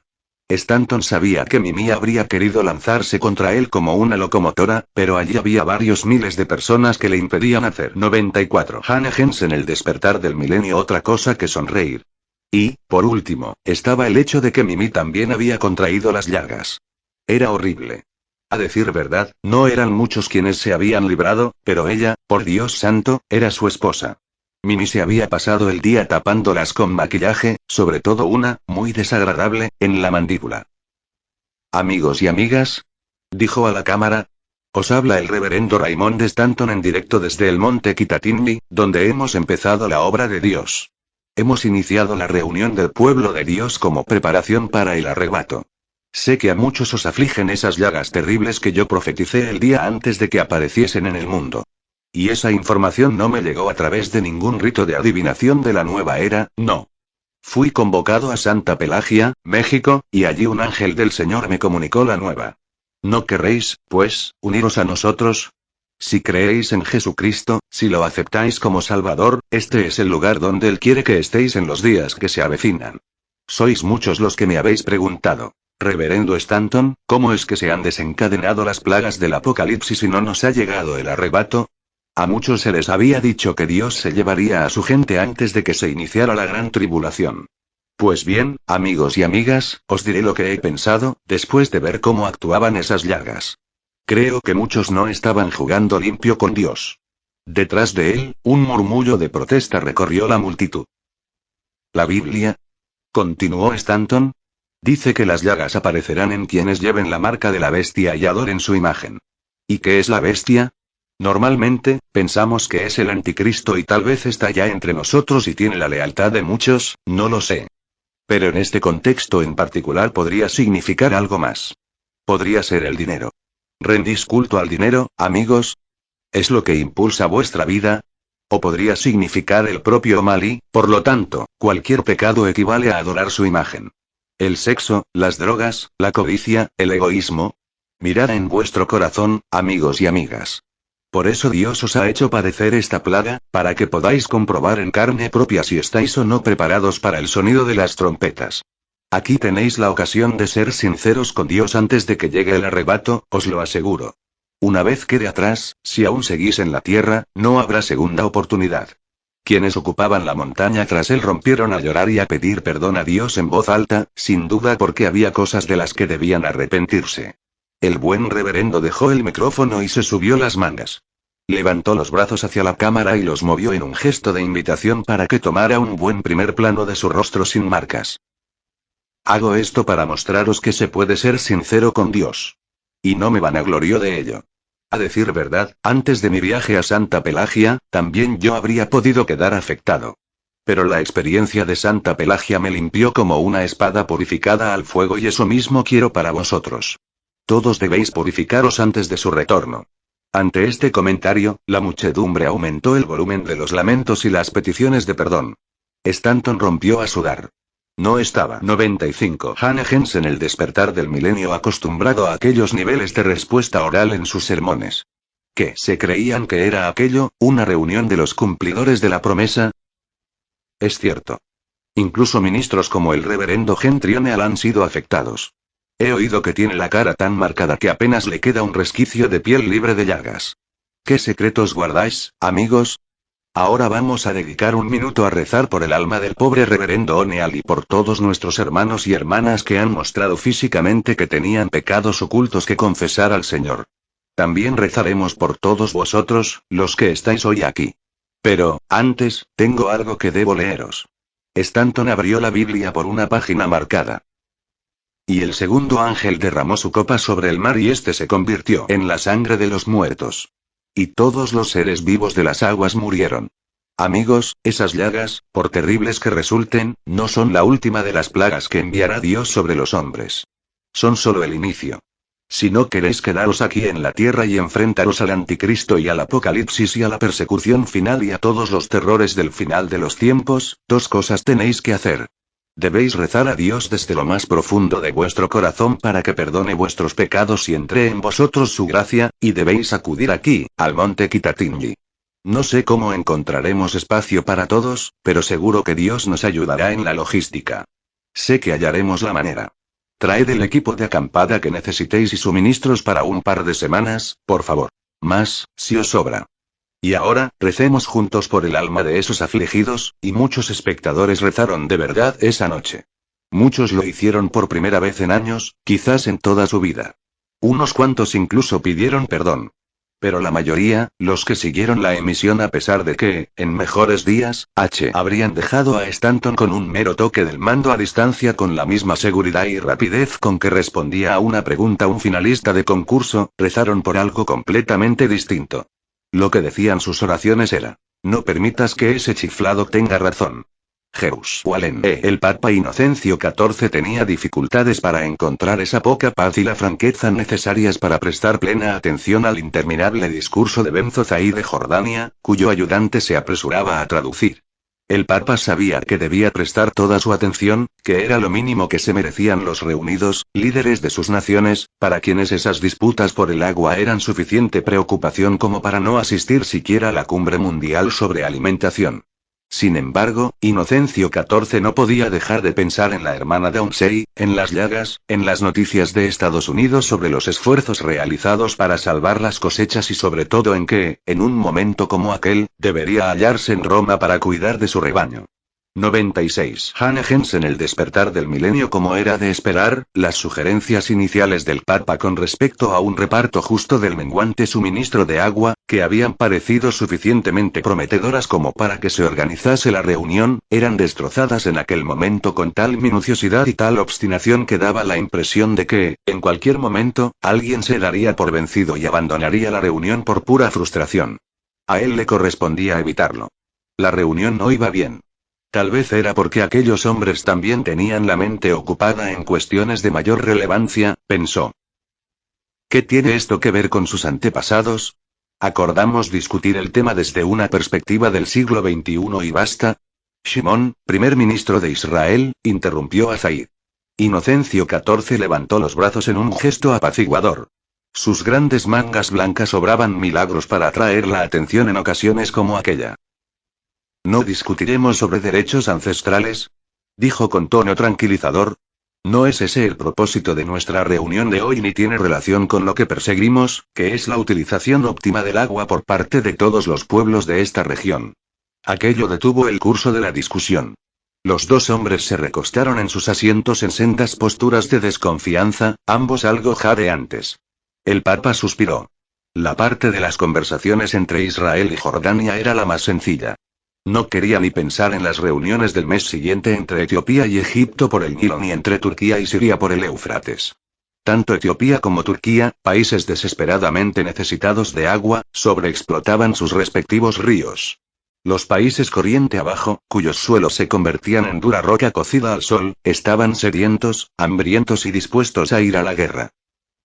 Caballeros, dijo el Papa, todos sabemos que hay muchas cosas en nuestros respectivos territorios que requieren nuestra atención en este momento, ¿verdad? Hay temas urgentes que todos conocemos. No hay modo de que resolvamos esto rápidamente para que cada cual pueda ocuparse a esos otros asuntos. ¿No podría usted, Benzo, hacer concesiones en los puntos 3 y 4, que le han parecido cuestionables, a cambio de que mi amigo Abraham dé su consentimiento a los puntos 20 y 33? Tengo la sensación de que no serían temas que perjudicaran los aspectos beneficiosos de este acuerdo para ninguno de sus países. Los acuíferos necesarios están en nuestra tierra. Nunca entregaré más de un 10% del agua extraída a cambio de la maquinaria para extraerla. El agua es nuestra. Un 10% es un precio justo. Dijo Zaid. Con el 10% estaríamos muertos y usted lo sabe perfectamente. Shimón estaba blanco como la cera. Hemos utilizado ese suministro de agua desde el nacimiento de Israel. Que le hayamos permitido seguir en sus tierras no le autoriza a sugerir. Por favor. Exclamó el Papa. Benzo, el 10% no es una solución para Israel. Entonces, que busquen ellos de dónde sacar su agua. Dijo Benzo, irritado. 97. Hannah Jensen. El despertar del milenio. Y en aquel momento cumbre, una piedra rompió el cristal de la ventana de palacio y fue a caer sobre la gruesa alfombra persa. Añicos de cristal llovieron sobre la mesa de conferencias y todo el mundo se sobresaltó. «Nos escucharéis», gritó un hombre desde la calle con voz estentórea. Los 4 soldados israelíes que formaban la guardia personal de Shimón se acercaron a la ventana y echaron un vistazo con cautela al tiempo que sacaban sus armas. ¿Es Levi?, dijo uno de los soldados, con un tono de asombro en la voz. El primer ministro Shimón cerró los ojos con fuerza durante un instante, como si el nombre le causara dolor de cabeza. ¿Es el de Santa Pelagia?, preguntó el Papa en un susurro. Shimón asintió. «Vienen 200 con él», informó otro soldado. «Pregúntales qué quieren», dijo Shimón. Zaid y sus hombres empezaban a ponerse nerviosos. Con una seña, el Papa le indicó a Zaid que se tranquilizase. Al fin y al cabo eran líderes mundiales y no tenían por qué asustarse de unos vulgares agitadores. «Dice que quiere hablar con usted sobre el Tratado del Agua. Parece sensato». «Sensato. Por supuesto que es sensato. Es un rabino, no un terrorista», replicó Shimón con voz cansada. Se acercó a la ventana y se asomó. «Shimón», gritó una voz con tono desafiante, ¿por qué malgastas el precioso tiempo de nuestro gobierno en unos esfuerzos tan inútiles? Nunca nos pondremos de acuerdo con los árabes y, desde luego, no necesitamos ningún consejo del católico. Rabino Levi, Shalom a ti también. ¿Dónde has aprendido a arrojar piedras? Alguien de entre la multitud soltó una carcajada. ¿Y tú, dónde has aprendido a esquivarlas? Lo que Israel necesita ahora son actos, no palabras, te lo aseguro. Deja de perder el tiempo y reúnete conmigo. Tenemos mucho que afrontar. El agua es la menor de nuestras preocupaciones inmediatas. He oído hablar de tu nueva filosofía, rabino, y respeto tu derecho a creer en ella, pero, por lo que a mí respecta, la vida debe seguir como siempre. Shalom. Shimon intentó apartarse de la ventana con aquel saludo, pero los reunidos en la calle seguían gritando. Después, la voz de Levi destacó claramente. Una cosa más, Shimon. A regañadientes, el primer ministro volvió a la ventana. Yo, en tu lugar, echaría de aquí al católico y al jordano. No es buen momento para una cruzada. Entre la multitud se alzaron algunas risas. Inocencio XIV notó que un sudor frío le bañaba la piel. No podía ver a Levi, pero su voz, Shimon dio la espalda a la ventana e hizo una seña a sus hombres. Ellos empezaron a correr las gruesas cortinas. Se oyó el tintineo de un cristal que se rompía y el golpe sordo de una piedra en la habitación contigua. 98. Hanegens en el despertar del milenio. Shimon dio órdenes a sus hombres en voz baja y regresó a su asiento con la mandíbula encajada de irritación y de miedo.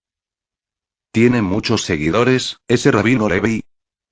Preguntó el papa sin alzar la voz. Antes eran pocos.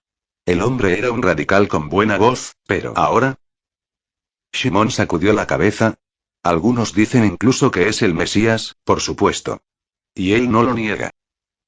¿Continuamos? ¿Tal vez en otra sala? Zaid se puso en pie y dejó caer la pluma.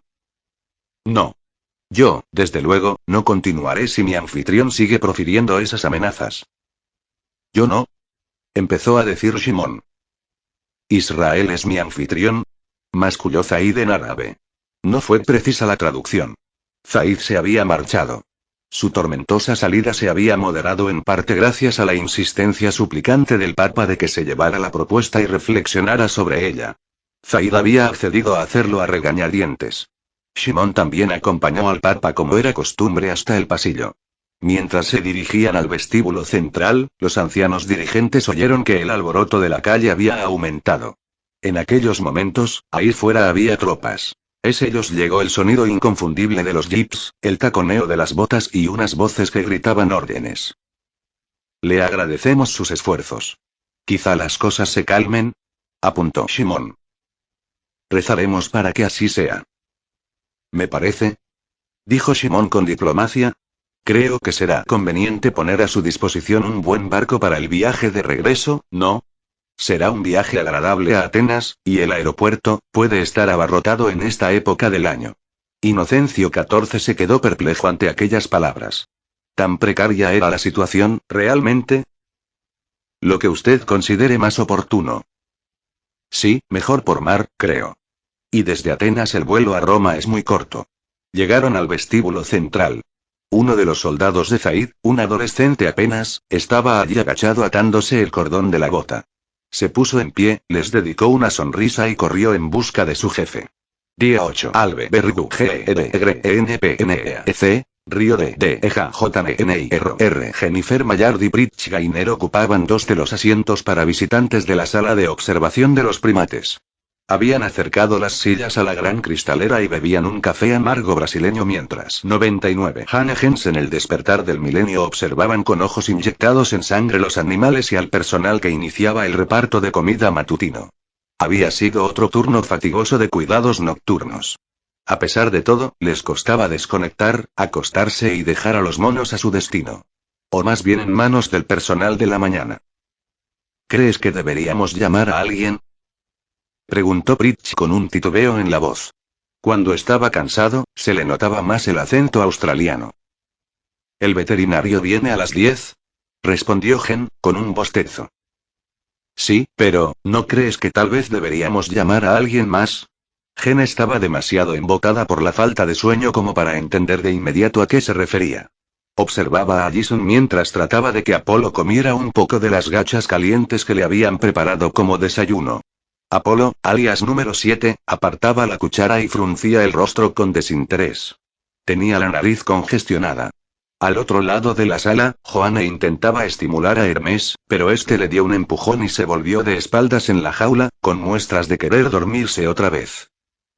¿Llamar a alguien? ¿A quién? Tal vez, dijo Pritch con aire enigmático. No digas tonterías, por favor. Gen no estaba para bromas. A la OMS, la Organización Mundial de la Salud. Ella lo miró sorprendida. ¿Para qué? Aquí tenemos los mejores veterinarios de esa organización. Sí, pero, ¿no has leído nada sobre esos nuevos virus, el ébola y tal? Quizá deberíamos llamar a alguien que realmente sepa lo que se lleva entre manos para que venga a ver qué pasa, para asegurarnos de que solo es. Pritch, estos monos están resfriados. Lady Di pilló algo cuando estuvo fuera y contagió al resto de los primates. Es lo que dicen los veterinarios. ¿Y ellos qué saben? Aislamos a Lady Di tan pronto como nos la devolvieron, ¿verdad? Los virus de transmisión aérea pueden propagarse a través de los conductos de ventilación.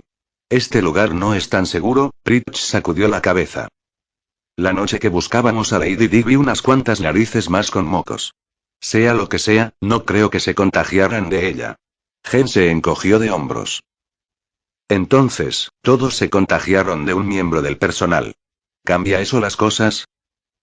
¿Los veterinarios han considerado siquiera la posibilidad de que se trate de algo más? Míralos, Pritch. Están resfriados. Muy resfriados. Se nota enseguida. Gen estaba irritada. Pritch suspiró y clavó la mirada en sus zapatillas deportivas. Gen continuó con un tono de voz más neutral. En la selva estaban perfectamente y lo estuvieron hasta que llegaron aquí. Lo que tienen, sea lo que sea, lo han cogido de nosotros. El Dr. Jim dice que pronto empezarán a recuperarse, que solo necesitan tiempo para producir anticuerpos. 100 Gens en el despertar del milenio. No digo que no tengas razón, Gen. Probablemente aciertas. Lo único que digo es que deberíamos asegurarnos. Gen observó a los monos. Venus, la número 3, se había despertado y reclamaba atención, con un poco menos de entusiasmo de lo normal, tal vez, subida a las paredes de tela metálica de la jaula en una clara señal de querer que la abrazaran. Joanne se acercó y la sacó. Mira eso. Venus está mejor, dijo Gen y su rostro se iluminó. Eso parece, ¿verdad? Permanecieron allí sentados un momento, perdidos en sus reflexiones. Gen se conocía a sí misma lo suficientemente bien para saber que no toleraba las sugerencias desagradables, pero si tenía tiempo para reflexionar, para dar vueltas al tema, a veces aceptaba el punto de vista de su interlocutor.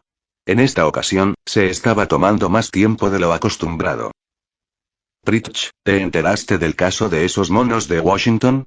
Esos que importaron de Asia para investigación y que empezaron a enfermar en las instalaciones donde los tenían. Sí, leí el libro. ¿Recuerdas lo que les hicieron a esos animales cuando se pusieron enfermos? Sí, lo recuerdo, respondió Pritch, pero su expresión indicaba que acababa de acordarse en aquel instante y que no era una imagen agradable.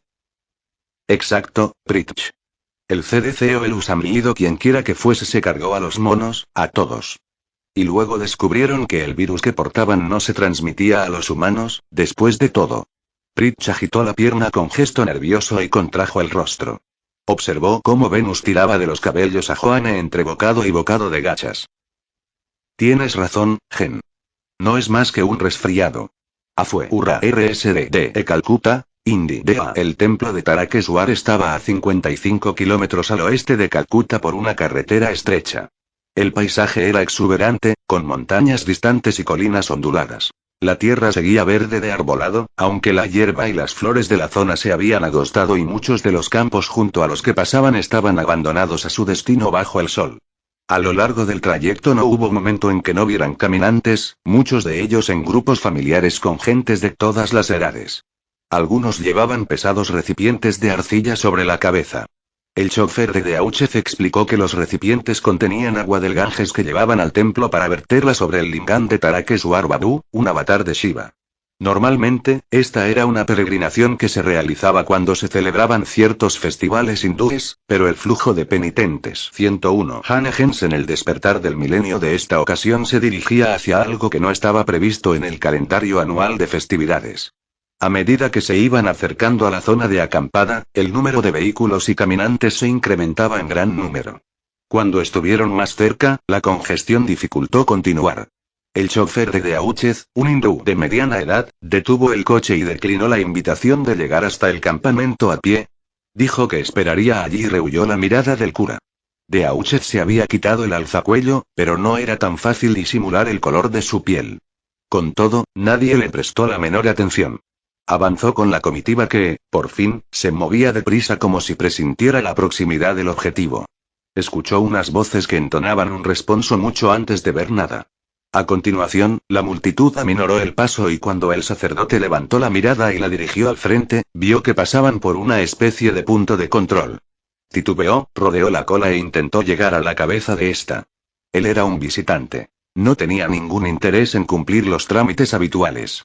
Cuando llegó al control, observó que un grupo de unos 30 hombres y mujeres, la mayoría de ellos con pantalones o con los saris azules tradicionales, se dedicaba a tomar nombres y a entregar tarjetas de identificación y folletos de instrucciones, y hacían pasar a los recién llegados a una gran tienda de campaña.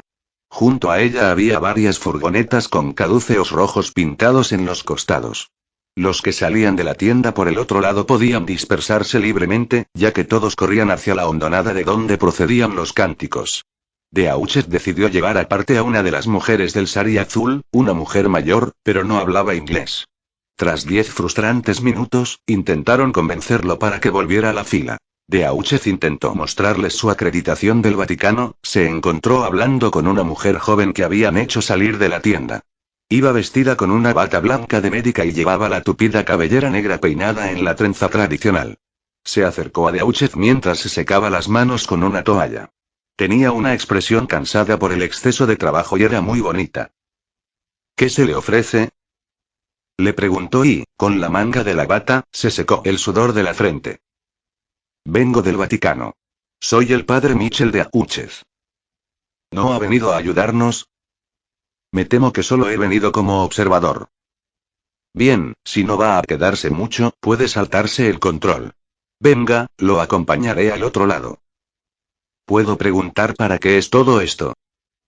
Dijo el sacerdote mientras avanzaban. Cosa del gobierno. Fue una de sus condiciones para autorizar el acto. Quieren que todo el mundo quede registrado. ¿Y la tienda? 102 Hanegens en el despertar del milenio. ¿Sí? Murmuró ella con una sonrisa. Muchas de estas personas no tienen acceso a cuidados sanitarios, pero aquí nos dedicamos a la prevención.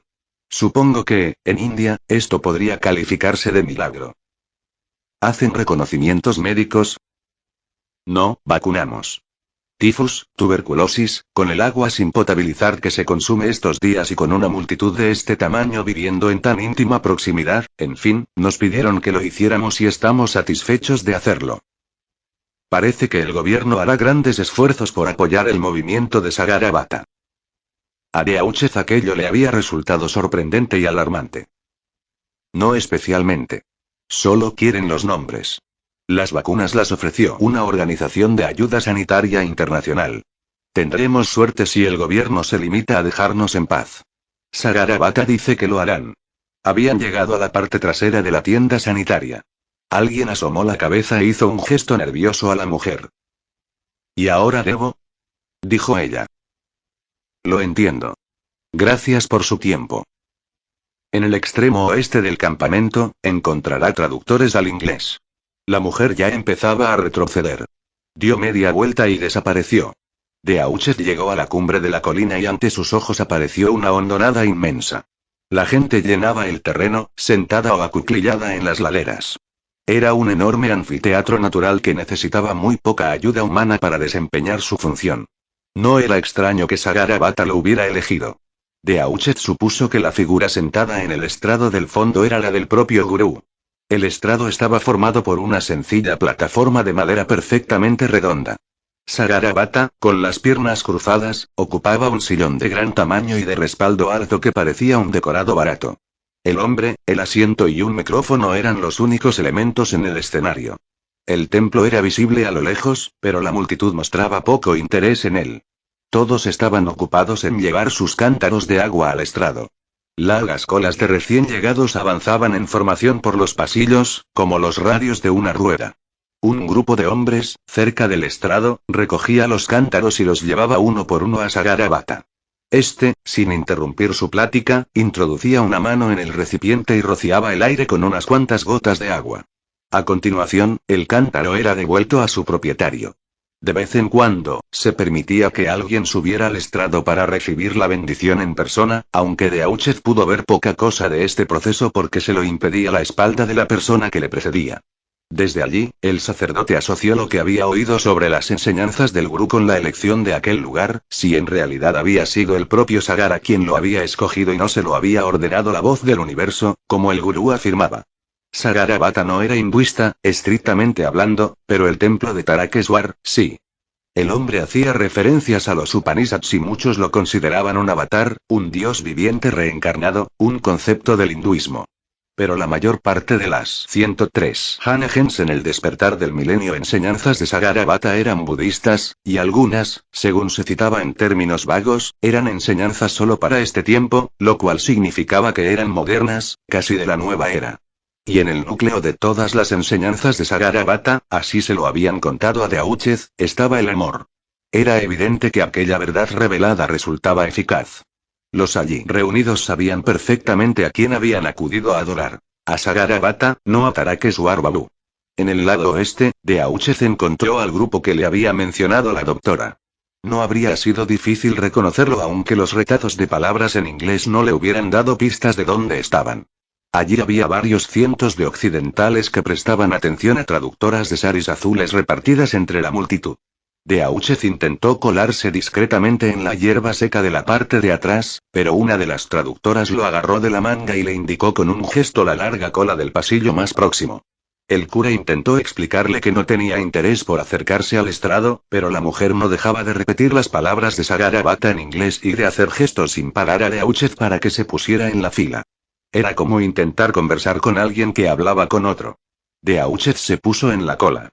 Mientras ésta avanzaba, tuvo mucho tiempo para observar a la multitud meditativa y para absorber el mensaje de Sagarabata. Cuando hemos accedido al observador, el tercer ojo de nuestra conciencia, seremos capaces no solo de vernos a nosotros mismos desde lejos y sin emociones, sino también de contemplar el tejido entero de la vida.